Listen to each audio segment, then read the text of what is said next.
Muy buenas tardes con todos. El día de hoy vamos a hablar acerca del tema de patología de pared abdominal. Bueno, es un tema bastante frecuente en cirugía general, en todos los hospitales, sean hospitales pequeños, hospitales nacionales, y es algo que todos los días van a ver. Bueno, mi nombre es Andrés Sarmiento Alarcón, del Hospital Nacional Edgardo Reboleta y Martins, y vamos a hablar acerca de patología de pared abdominal. Bueno, acerca de la composición y la estructura de la pared abdominal, ustedes la conocen muy bien, pero cierto tipo de reparos hay que tener en cuanto a los detalles de esta anatomía, ¿no? Es por eso que vamos a hablar acerca de las paredes. A nivel de pared abdominal tenemos las paredes, tenemos la pared anterior, en el cual, bueno, están los músculos verticales de una disposición vertical. Entre ellos tenemos, bueno, el recto anterior del abdomen, tanto derecho como izquierdo, como vamos a ver en un esquema más adelante, y distalmente, como dependencia de este músculo del recto anterior, tenemos el músculo piramidal. Y hacia la parte lateral tenemos un grupo de músculos que son músculos planos, ¿no?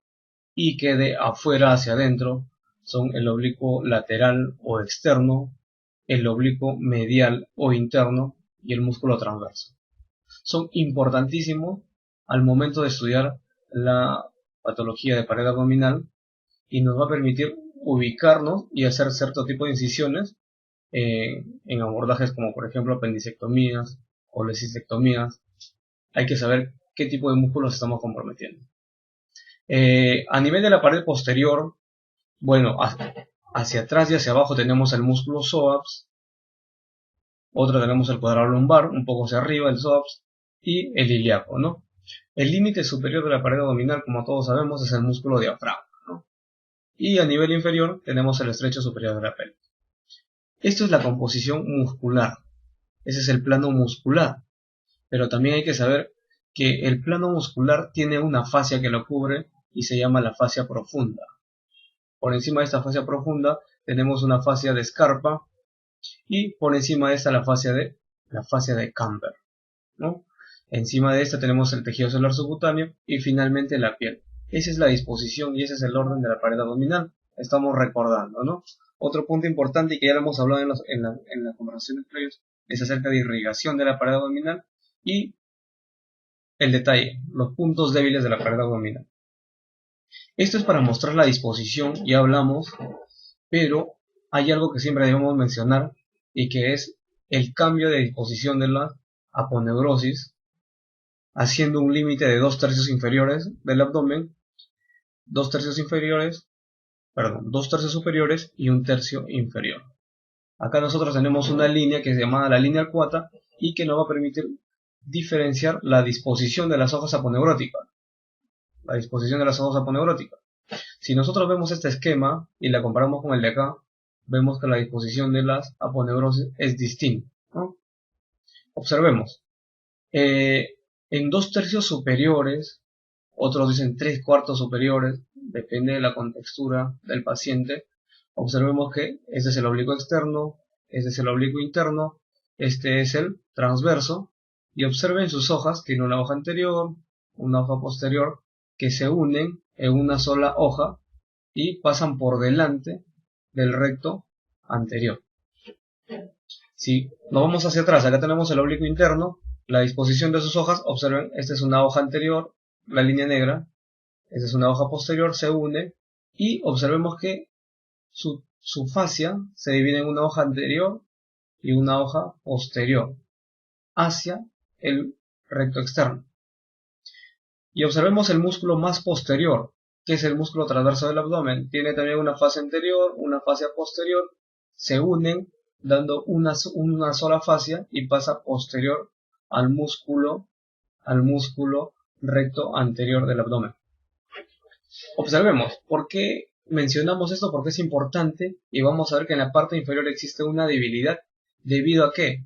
Debido a que las fibras del oblicuo externo únicamente pasan por delante del músculo recto anterior del abdomen. Las fibras del músculo oblicuo interno, observen, pasa también únicamente por delante, y igual del músculo transverso, únicamente por delante, ¿no? Lo que da una debilidad a esta pared, Posteriormente a estas fascias tenemos las fascias transversales, y vamos a ver que su debilidad va a producir y va a formar parte de la fisiopatología de las hernias inguinales de tipo directo. Esto es lo mismo, es el famoso estuche de los rectos.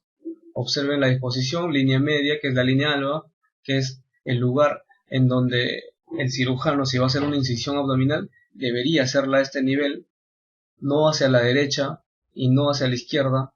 ¿Por qué? Porque nos va a dificultar el cierre y el afronte de la aponeurosis. Entonces, hablando de pared abdominal, siempre hablamos de las hernias inguinales, hernias femorales y otros tipos de hernias. El límite de esto es el ligamento inguinal, que va desde la espina ilíaca anterosuperior hacia la sínfisis del pubis, ¿verdad? Tenemos un ligamento inguinal, todo lo que sale por encima del ligamento es inguinal, todo lo que sale por debajo es crural.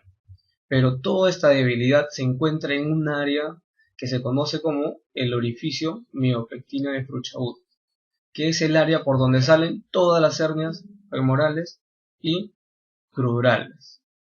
¿Ok? Hay que tenerle en cuenta que el área donde sale este tipo de hernias que hemos mencionado tiene un nombre y tiene un límite. Los límites son los que mencionamos acá, ¿ya? Medialmente el músculo recto, hacia abajo el tracto iliopúbico. Otros límites tenemos el ligamento de Cooper y la fascia ilíaca hacia atrás y hacia abajo. ¿Ok? Ahorita vamos a ver. Y tenemos acá el conducto inguinal. Vamos a hablar acerca de su ubicación, su longitud, sus orificios, sus paredes y su contenido. Las paredes del conducto inguinal. Es importante saber que la pared anterior del conducto inguinal viene directamente, observen este músculo donde estoy señalando, que es el músculo más externo, que viene a ser el oblicuo mayor o oblicuo externo. ¿Ok? Da una aponeurosis que se dirige hacia abajo y medialmente, y que va a dar dos cruras, una crura lateral, una crura medial, permitiendo el paso del anillo y la formación del anillo inguinal externo, y formando parte de la pared anterior del conducto inguinal. Entonces nosotros sabemos acá que la aponeurosis del oblicuo externo o oblicuo mayor forma parte de la pared anterior del conducto inguinal y forma el anillo inguinal externo. ¿Ok? Esos son datos anatómicos. A nivel superior o el techo del conducto inguinal lo conforma el tendón conjunto. El tendón conjunto, acá podemos ver el tendón conjunto es esto, que a manera de arco hace una configuración sobre un piso. ¿Ok? El tendón conjunto es la unión de los tendones oblicuo menor y transverso. ¿Ok? Forma parte del techo por la disposición a manera de un arco. ¿Ok? La pared posterior, ya la hemos visto en el dibujo previo, y la zona más posterior es la fascia transversal. ¿Ok? A nivel de donde también se ubica el anillo inguinal interno. Hay unos ligamentos que refuerzan la fascia posterior y que tienen nombre propio. Acá tenemos el ligamento de Henle. Observen que el ligamento de Henle es una dependencia de la aponeurosis del recto anterior. ¿Ok? Y tenemos también el ligamento de Hesselbach y el ligamento de Thomson, como vamos a ver en la siguiente figura. Ahora, mencionemos, entonces repasemos. Pared anterior, ya hemos hablado, la aponeurosis del oblicuo mayor y que también forma el anillo inguinal externo. Pared posterior, la fascia transversalis. Pared superior o techo, los bordes inferiores del músculo oblicuo menor y transverso o tendón conjunto, y la pared inferior, el ligamento inguinal o también llamado ligamento de Huppert. ¿Ok? Entonces acá tenemos la configuración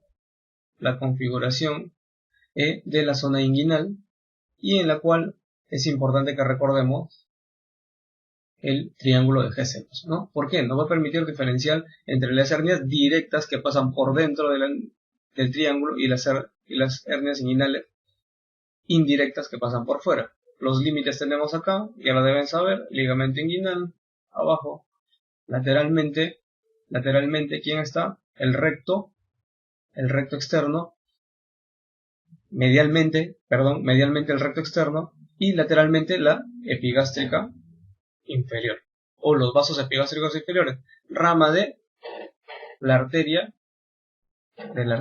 ilíaca externa, ¿ok? Eso es más de lo mismo. Estoy poniendo estos gráficos que son actualizados y son didácticos para que ustedes puedan recordar los límites. Entonces ya entremos al los tipos de hernias. Recordemos que tenemos hernias inguinales, que son las más frecuentes, y las hernias incisionales, que cada vez son más frecuentes, pero que no alcanzan a la frecuencia de las inguinales.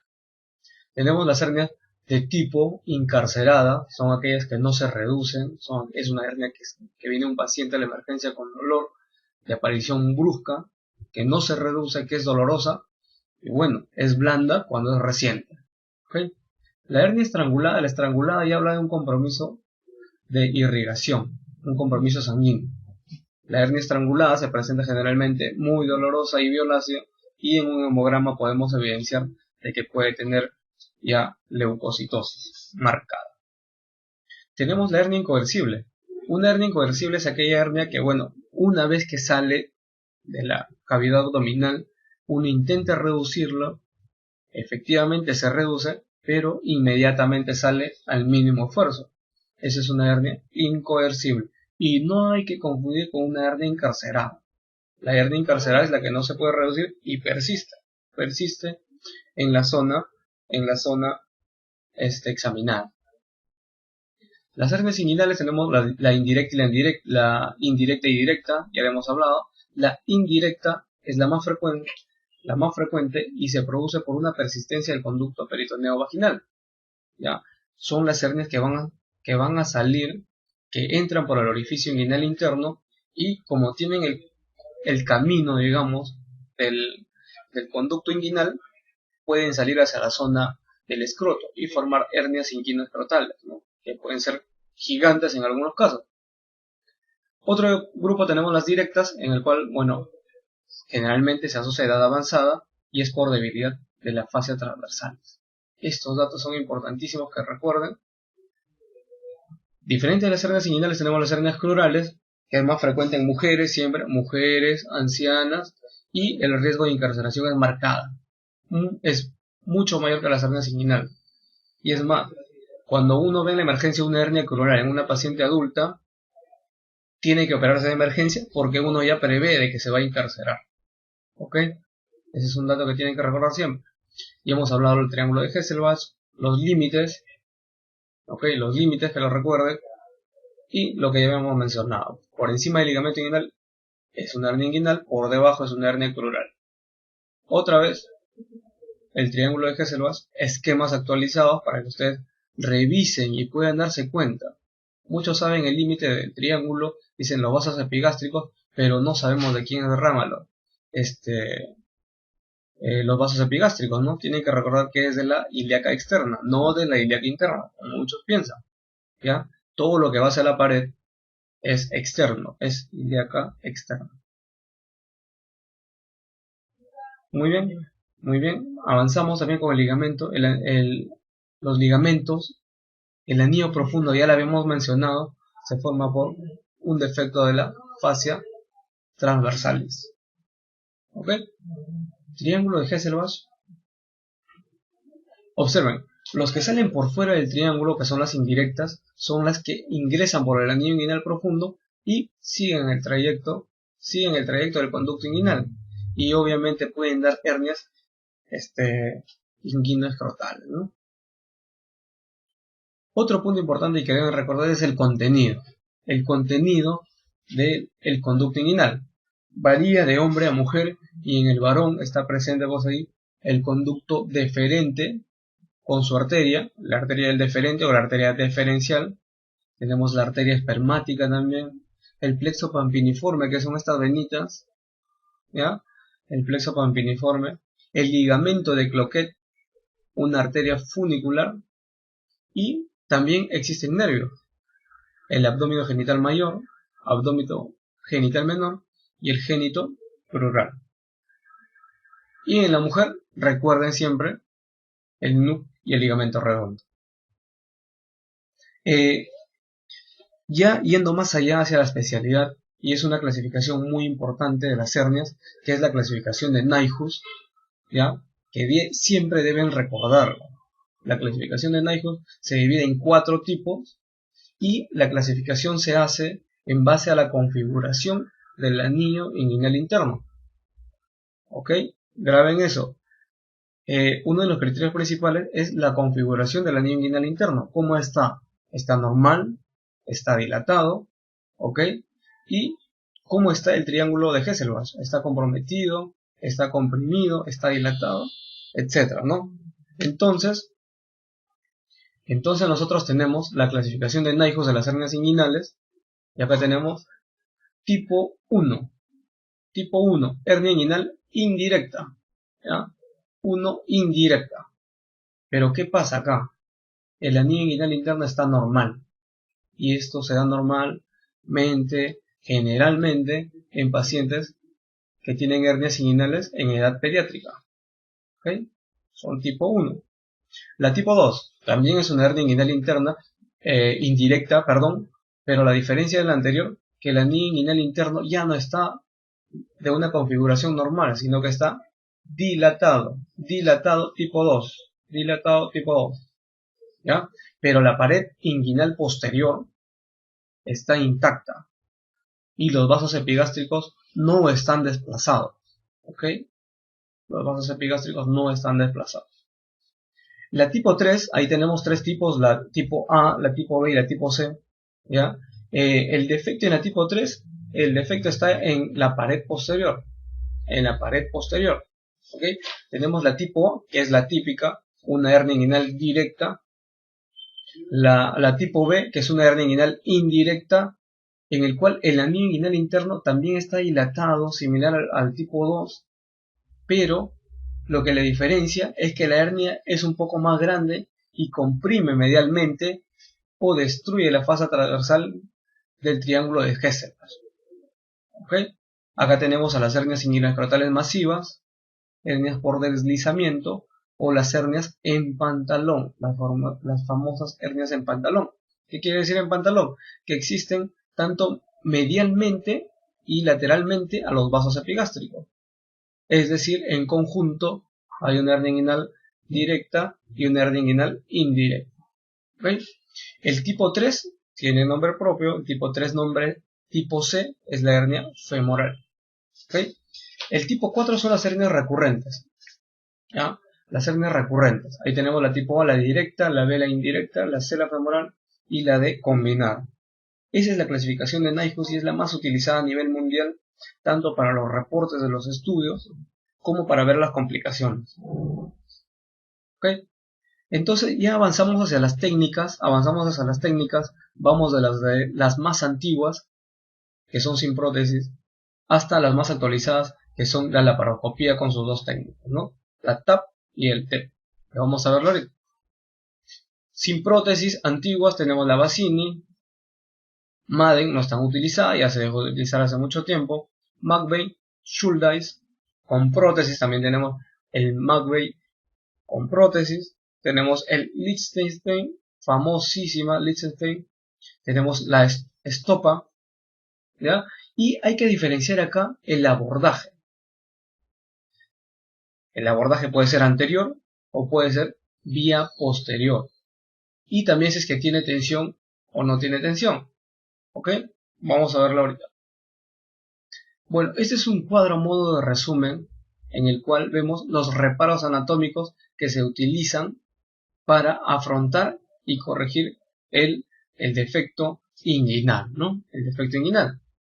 Tenemos la maniobra o la técnica de Bassini, en el cual el tendón conjunto, recuerden el tendón conjunto que es como un arco, el tendón conjunto, a ver, acá está el ligamento inguinal, espina sínfisis del pubis, espina ilíaca anterosuperior. Recuerden que acá viene el tendón conjunto, ¿sí? Ese es el tendón conjunto, ¿ok? Y ese es el ligamento inguinal. ¿Qué hace Bassini? Coloca puntos separados, coloca puntos separados, coloca puntos separados, coloca puntos separados y corrige el defecto. ¿Ok? Y corrige el defecto. Eso es lo que hace Bassini. ¿Ok? McVeigh lo que hace, el tendón conjunto, igual lo que habíamos mencionado, ata al ligamento de Cooper. ¿Ya? Lo ata al ligamento de Cooper. Y generalmente esto también se utiliza en las hernias crurales. Recuerda, McVeigh es una técnica que se utiliza en hernias crurales.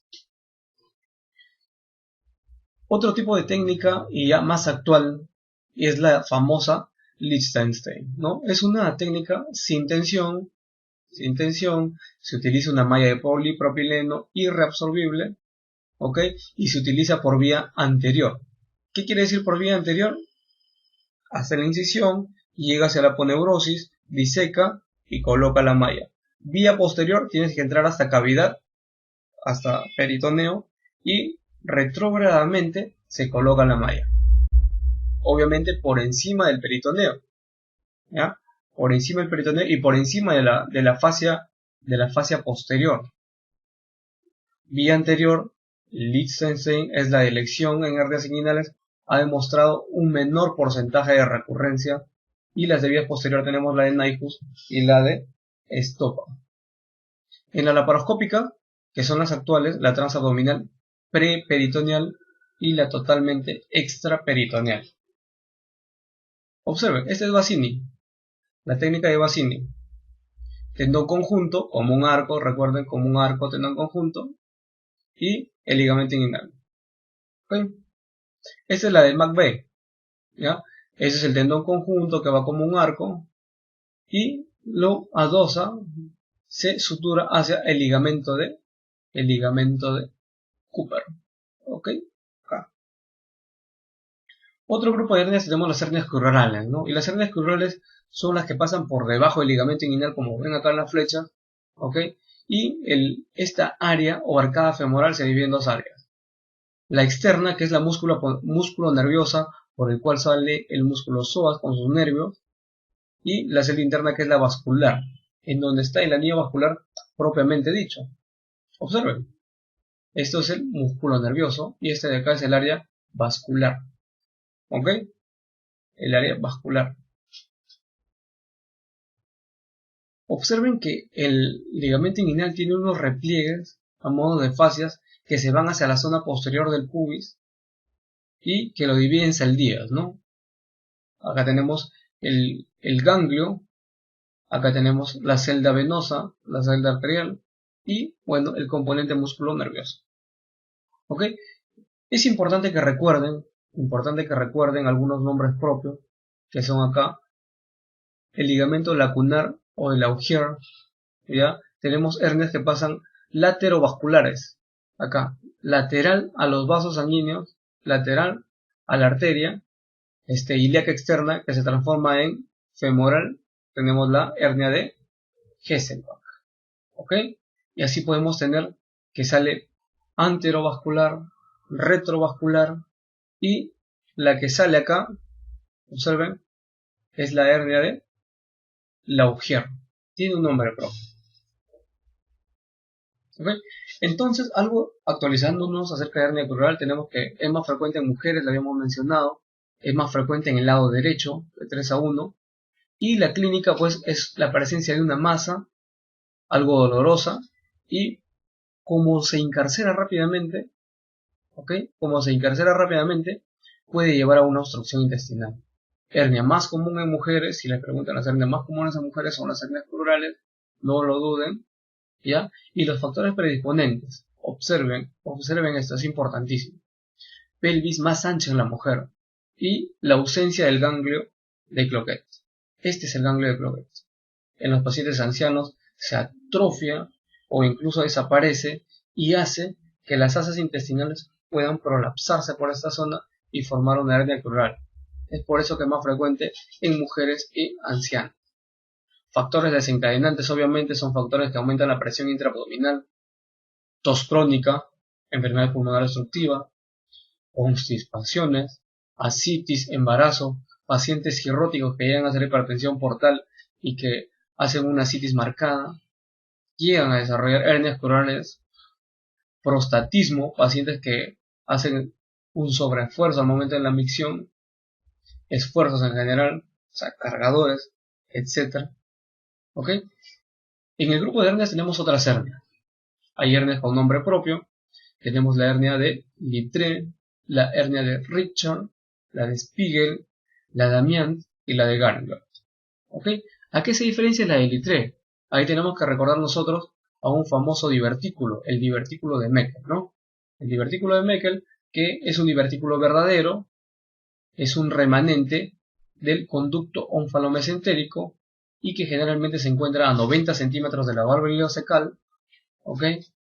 ¿Y qué pasa? Con ese divertículo se compromete en una hernia y sale y se estrangula. Esa es la famosa hernia de Littré. Otro tenemos la hernia de Richard.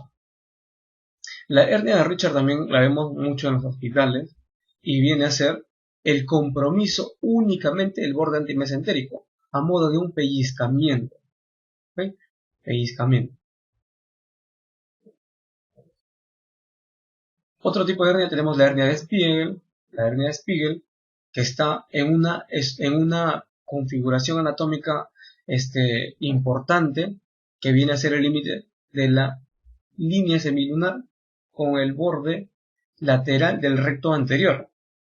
Probablemente algunos no lo entiendan, pero vamos a verle un gráfico más adelante bien detallado de la hernia de Spiegel. La hernia de Amiens es una apendicitis aguda dentro de una hernia inguinal. Y la de Garengard es una hernia coronar que contiene una apendicitis aguda, o no necesariamente, sino que hay una hernia, a ver, este es el ligamento inguinal, sínfisis del pubis, espina ilíaca anterosuperior, ¿ok? Acá también ligamento inguinal, espina ilíaca anterosuperior. Por esta zona está el apéndice, pero ¿qué pasa? Hay pacientes que tienen el ciego un poco descendido pélvico y el apéndice se prolapsa y va formando parte de un saco, ¿ok? Va formando parte de un saco que si pasa por debajo del ligamento inguinal sería una hernia coronar que no necesariamente contiene una apendicitis aguda, sino que es una hernia coronar que contiene un apéndice inflamado o no, se le llama la hernia de Garengard. Y si es una hernia inguinal, y que tiene la zona del apéndice inflamado o no, se llama la hernia de Amiens. ¿Ok? Es importante que recuerden esos epónimos en su preparación y como modo de cultura acerca de la cirugía general. Observen, esta es la hernia de Richard. O sea, no está todo el asa metida, observen. No está todo el asa, sino que hay un borde comprometido.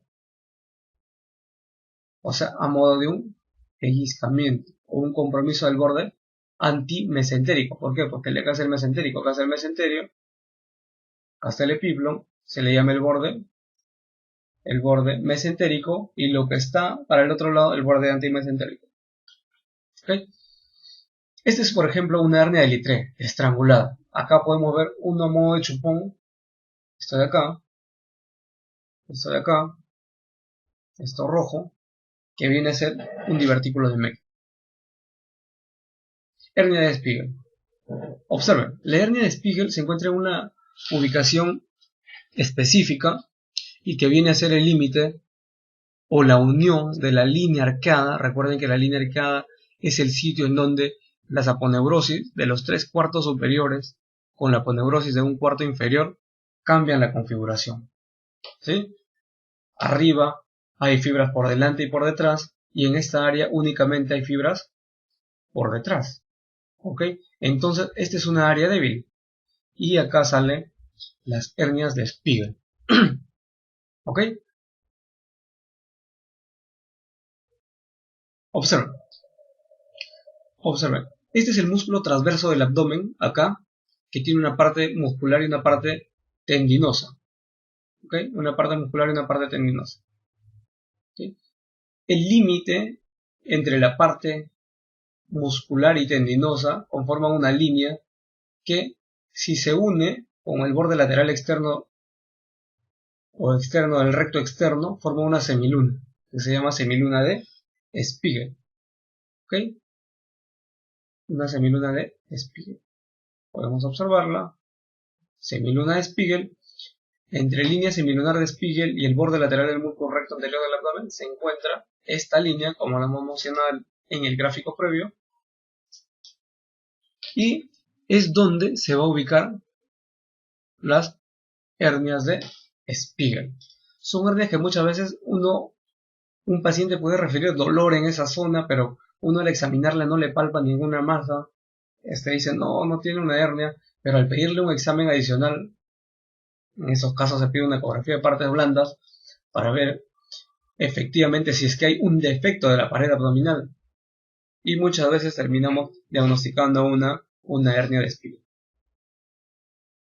Hernias lumbares. Tenemos una hernia superior, que es la hernia de Greenfeld, y la inferior, que es la hernia de Petit, y salen por un triángulo de igual nombre, la superior por el triángulo de Greenfeld y la inferior por el triángulo de Petit. Los límites los tenemos acá. El triángulo de Greenfeld es algo superior, ¿ok? Observen, tenemos el límite arriba y afuera, la 12ª costilla, hacia adentro y arriba, el músculo serrato menor. Hacia adentro tenemos el erector de la columna y hacia afuera tenemos el oblicuo menor. ¿Okay? Este es el cuadrilátero de Greenfeld y sale la hernia lumbar superior o de Greenfeld. Este es el triángulo de Petit. Observen, y uno de sus límites viene a ser esto que es el hueso ilíaco. ¿Okay? Entonces tenemos que hacia adentro y atrás, esto es el músculo que es el gran dorsal o dorsal largo. Hacia afuera tenemos el oblicuo externo y hacia abajo tenemos el hueso ilíaco al nivel de la cresta ilíaca. ¿Okay? Y en el fondo, bueno, se ubica el oblicuo interno también, ¿no? Pero este es el defecto, este es un defecto a través del cual puede salir una hernia muy particular y que muchas veces se confunde con un lipoma. ¿Ok? Hay que tener cuidado. Hernias pelvianas, acá tenemos las hernias ciáticas, perianales, obturatriz. ¿Ok? Las hernias obturatrices también llamadas subpubianas. ¿Ok? Subpubianas. Y en el cual hay una protrusión de la grasa preperitoneal o de asas intestinales a través del agujero obturador. ¿Ok? A través del agujero obturador. ¿Ok? Entonces, y ahora la pregunta es, ¿cuál es el agujero obturador? El agujero obturador tenemos los límites, observen los límites, acá está el agujero obturador, los límites tenemos la rama horizontal del pubis, y bueno, está recubierta por una membrana que es la membrana obturatriz, pero que en algunos pacientes tiene un defecto, es débil y puede salir a través de esta estructura una víscera abdominal.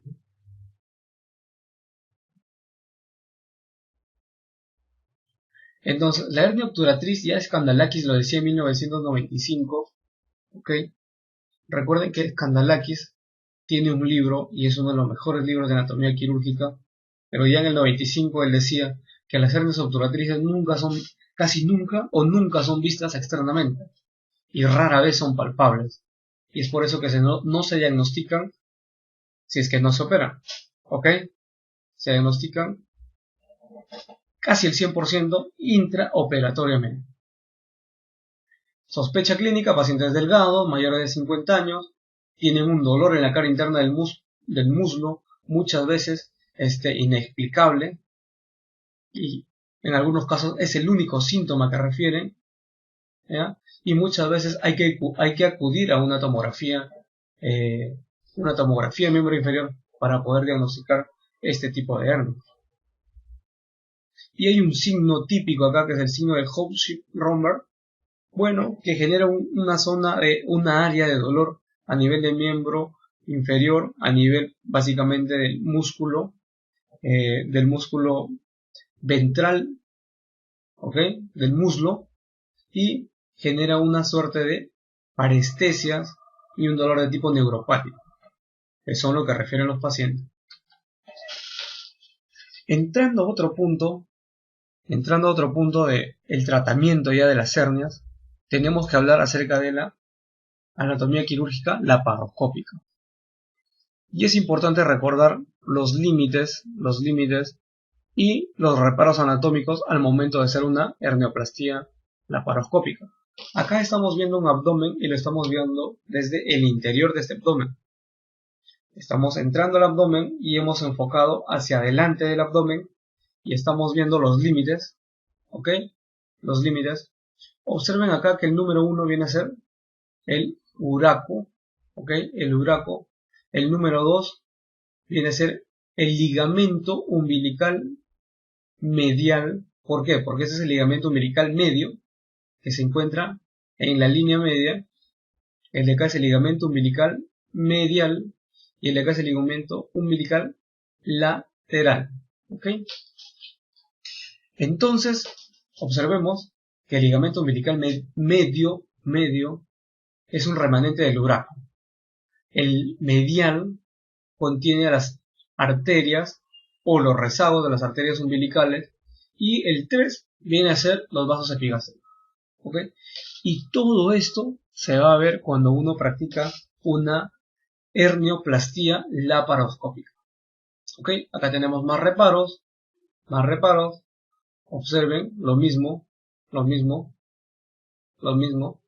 ¿Ok?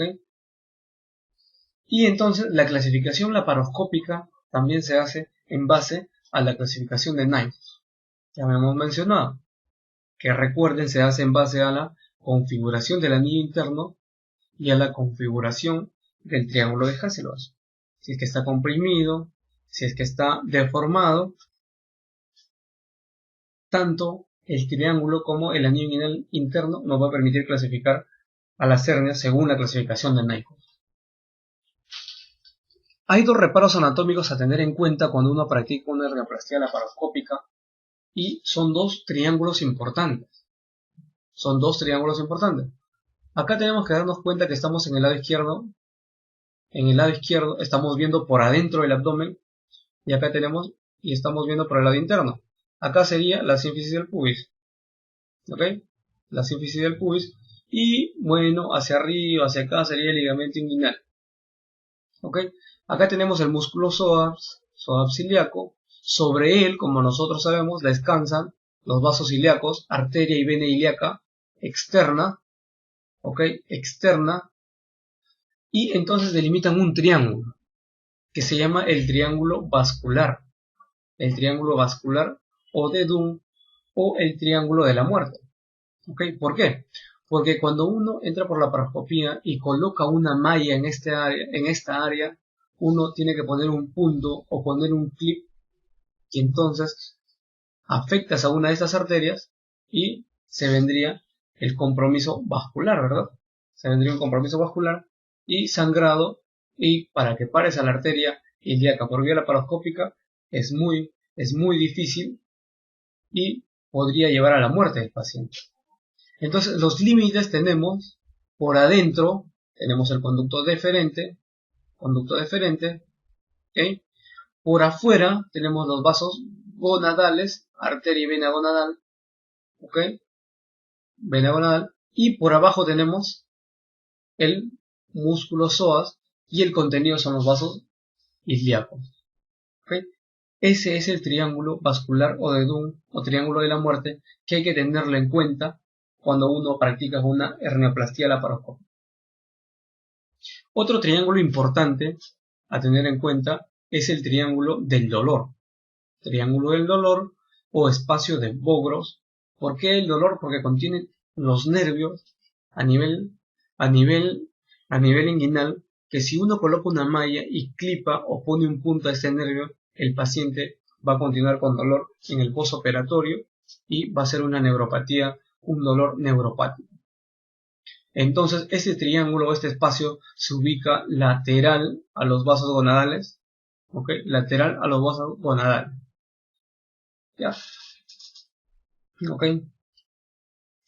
Pero, ¿en quién está indicada la hernioplastia laparoscópica? La hernioplastia laparoscópica, su principal indicación son las hernias inguinales recidivadas. Por ejemplo, un paciente que ha tenido una hernioplastia de Liechtenstein y que cuando tú entres a reoperar ese paciente después de 3-6 meses que le recidivó la hernia, esa zona ya va a estar muy fibrosada, no se van a identificar bien los tejidos, entonces ya tenemos que cambiar de acceso. Ya entramos por vía anterior, ¿y qué tal si entramos por vía del ombligo? Metemos una cámara, localizamos internamente el defecto y lo corregimos. Entonces, esa es la utilidad de la hernioplastia laparoscópica. Las hernias inguinales recidivadas. Esa es la indicación absoluta, la indicación actual demostrada, ¿ok? Pero también sería importante en hernias inguinales bilaterales, que es la segunda indicación, ¿ok? La principal son las recurrentes, pero la segunda indicación son las hernias inguinales bilaterales. Contraindicaciones, bueno, contraindicaciones a la anestesia general, coagulopatías, pacientes con grandes cardiopatías, también que tengan un síndrome adherencial severo. ¿Por qué? Porque el síndrome adherencial severo no te permitiría ingresar tu cámara de laparoscopía ni tus pinzas, entonces eso contraindica. Otros son las hernias voluminosas, hernias deslizadas y con masas intestinales adheridas al saco, de tal forma que no permita hacer la liberación desde la cavidad de las asas intestinales y entonces complique la cosa. Y obviamente las hernias estranguladas con diagnóstico tardío no están indicadas en la laparoscopía. Las de diagnóstico temprano sí, porque si está atascada una hernia y uno entra por la laparoscopía, retrae el asa con las pinzas, muchas veces el intestino recupera. Pero si es un diagnóstico tardío, definitivamente ya no va a recuperar ni así sea abierto. Esa es la posición del paciente para mostrarles, ¿ok? En una posición de Trendelenburg, o sea, cabeza inclinada hacia el piso, los brazos tienen que estar plegados y como se trabaja en el área de la vejiga, como habíamos visto, se recomienda poner una sonda vesical. ¿Okay? Se recomienda vesical y preferiblemente de que la vejiga esté vacua. Esta es la presencia de los trócares, la forma en que se colocan los trócares. Para hernia derecha, para hernia izquierda cambia, haciendo como un triángulo apuntando hacia el lado de la hernia. ¿Ok? Entonces, eso sería en cuanto a la patología de pared abdominal.